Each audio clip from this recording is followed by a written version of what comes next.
Είναι Αύγουστος και εσύ ξέμεινες στην πόλη επειδή έφαγες τα λεφτά των γονιών σου σε αλκοόλ αντί για εισιτήρια στο πατρικό σου.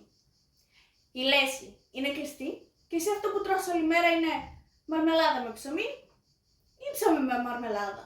Φίλοι, φίλες και φίλα, εγώ είμαι η Έλλη και είμαι εδώ για να σας πω τους τρόπους με τους οποίους θα επιβιώσετε στην πόλη αυτό το καλοκαίρι.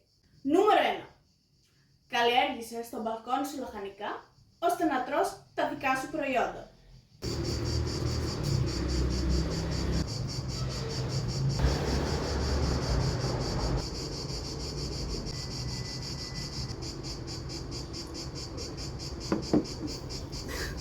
Νούμερο 2. Φάε όλα σου τα χρήματα στο delivery. Boy.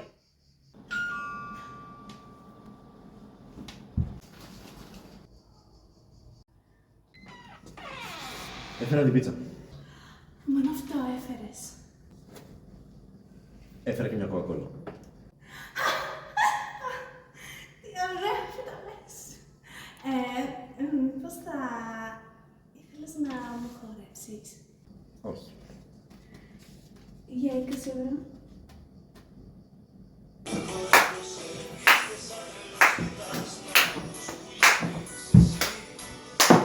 Δεν θα τρως που δεν θα τρως, ας βγάλεις τουλάχιστον καναγκόμενο.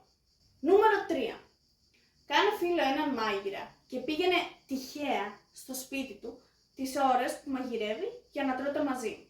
Αν θες κιόλας, πήγαινε τυχαία το μαξιλάρι σου, τις οτοασπίδες σου, τη βρεφική σου κουβέρτα που δεν κοιμάσαι χωρίς αυτή και τοποθέτησέ τες κρυφά στο υπνοδωμάτιό του.